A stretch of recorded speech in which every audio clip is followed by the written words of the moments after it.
Menarik apa yang disampaikan oleh Dr. Zaidul Akbar itu.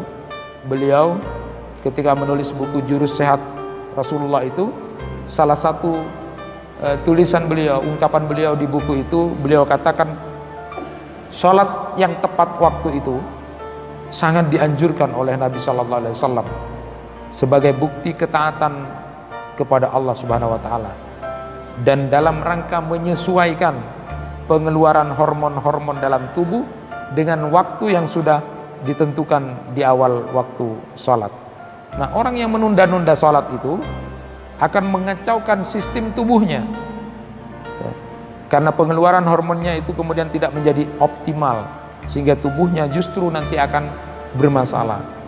Jadi di dalam fikih itu, di dalam hadis Rasulullah yang berkaitan dengan ini disebutkan, fa innar rajula la yakuna min ahlil jannah fa yata'akharu 'anil jum'ah wa yu'akhiru 'anil jannah wa innahu lamin ahliha.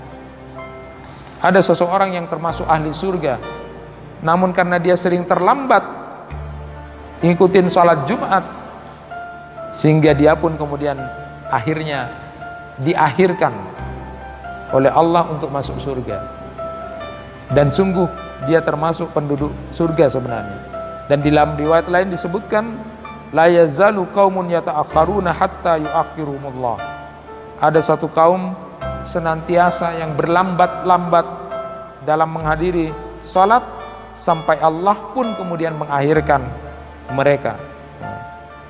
Umar bin Khattab, kisah yang luar biasa, dan ini memang tidak mudah untuk kita bisa lakukan. Umar bin Khattab itu kemudian sampai mensedekahkan kebunnya yang indah itu, karena ternyata gara-gara dia datang ke kebunnya sampai tidak sholat jamaah asar. Saat itu kemudian selesai ke kebunnya melihat, lalu kemudian orang-orang sudah sholat asar. Lalu kemudian Umar bin Khattab menyatakan, inna lillahi wa inna ilaihi raji'un, wa atat salat al-asri fil jamaah ushidukum anna hati'i alal masakin sadaqatan liyakuna kafaratan lima sona Umar.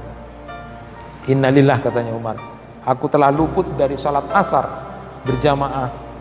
Aku persaksikan sekarang pada kalian bahwa aku sedekahkan kebunku untuk orang-orang miskin sebagai penebus dari apa yang telah diperbuat oleh Umar. Ini luar biasa, karena Umar tahu bahwa di dalam Quran surat Al-Baqarah 238 salat asar itu khusus disebutkan hafidhu 'alas salawat was salatil wusta wa qumu lillahi qanitin. Tahu betul. Bahkan Rasulullah menyatakan siapa yang kehilangan salat asar berjamaah sama seperti kehilangan keluarga dan hartanya. Lah Umar kemudian tahu gara-gara dia datang ke kebunnya lalu terlambat sholat asar, dia sedekahkan. Ini tidak bisa kita lakukan, karena begitu pentingnya kemudian kita berjamaah itu.